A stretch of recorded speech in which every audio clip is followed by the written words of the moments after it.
उधर ईरान ने सैटेलाइट ले जाने में सक्षम रॉकेट का परीक्षण किया है। ईरान ने जारी किया है लॉन्चिंग का वीडियो और यह दावा किया है कि 500 किलोमीटर तक की ऊंचाई पर पहुंचने में सक्षम है। अमेरिका के साथ न्यूक्लियर डील को लेकर कई शर्तें रखने वाले ईरान ने सैटेलाइट को ले जाने में सक्षम रॉकेट का परीक्षण किया। ईरान के सरकारी टीवी ने इस परीक्षण का वीडियो जारी किया है। ईरान का दावा है कि ये सैटेलाइट ले जाने वाले रॉकेट उसने खुद बनाया। ईरानी मीडिया ने रूहानी के हवाले से दावा किया कि सैटेलाइट की लॉन्चिंग सफल रही है। ये रॉकेट 500 किलोमीटर की ऊंचाई तक का सफर कर सकता है। 220 किलोग्राम वजन की उपग्रह ले जाने में सक्षम है। ईरान ने परीक्षण कब किया इसका खुलासा नहीं किया है। ईरान के जनरल कासिम सुलेमानी की हत्या के बाद हालात ज्यादा तनावपूर्ण हो गए हैं। दुनिया भर में वैक्सीन लगाने की मुहिम युद्ध स्तर पर जारी है। भारत अब अन्य देशों को स्वदेश में बनी हुई कोरोना वैक्सीन भी मुहैया करवा रहा है। भारत ने कुवैत को स्वदेशी वैक्सीन की पहली खेप दे दी। जब पूरी दुनिया खतरनाक कोरोना वायरस से जंग लड़ रही है, उसी जंग में भारत कई देशों की मदद कर रहा है।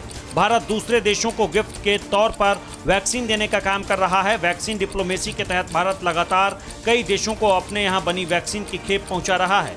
इसी कड़ी में भारत ने कुवैत को कोरोना वैक्सीन की पहली खेप भेज दी है। विदेश मंत्री एस जयशंकर ने इस बात की जानकारी दी है। एस जयशंकर ने ट्वीट कर कहा कि स्वदेश में बनी कोरोना वैक्सीन की पहली खेप कुवैत पहुंच चुकी है। उन्होंने कहा कि इससे दोनों देशों के बीच दोस्ती और गहरी होगी।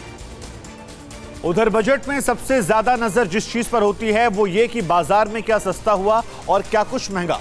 वित्त मंत्री ने बजट में कई रोजमर्रा की चीजों के दाम बढ़ाए हैं, तो कई वस्तुएं ऐसी हैं जिनके दाम सस्ते भी किए गए।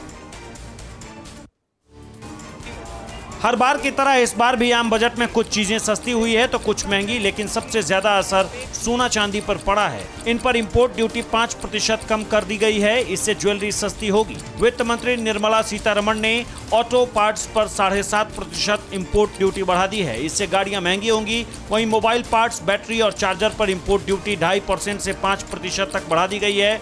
फ्रिज, एसी पर 5% का इजाफा हुआ है। बजट के बाद कुल 18 प्रोडक्ट्स महंगे हुए हैं और 8 सामान सस्ते, जैसे कि मोबाइल, बैटरी, एसी, फ्रिज, गाड़ियां, James and jewellery, leather product, LED light, solar inverter, धागे और केबल महंगे हुए हैं। वहीं सोना, चांदी और प्लेटिनम की ज्वेलरी, स्टील के बर्तन, सोने चांदी के सिक्के, तांबे के सामान और पशु आहार सस्ता हुआ है।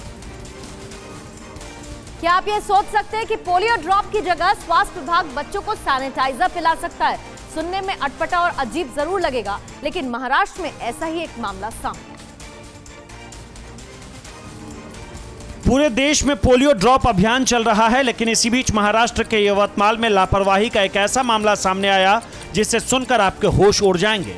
यवतमाल के सरकारी अस्पताल में डॉक्टर और स्वास्थ्य कर्मियों की लापरवाही के कारण 12 बच्चों की जान पर बनाई। दरअसल 12 बच्चों को पोलियो ड्रॉप की जगह सैनिटाइजर पिला दिया गया। शुरुआत में बच्चों को उल्टियां होने लगी, जिसके बाद उनकी हालत बिगड़ गई। बच्चों की हालत बिगड़ने के बाद उन्हें अस्पताल में भर्ती कराया गया। इस घटना के बाद हरकत में आए प्रशासन ने डॉक्टर, हेल्थ कर्मी और आशा वर्कर को सस्पेंड कर दिया है। इस घटना को सुनने वाला हर शख्स हैरान है। अड़ी सोमवार से शुक्रवार शाम 6 बजे सिर्फ TV9 भारतवर्ष पर।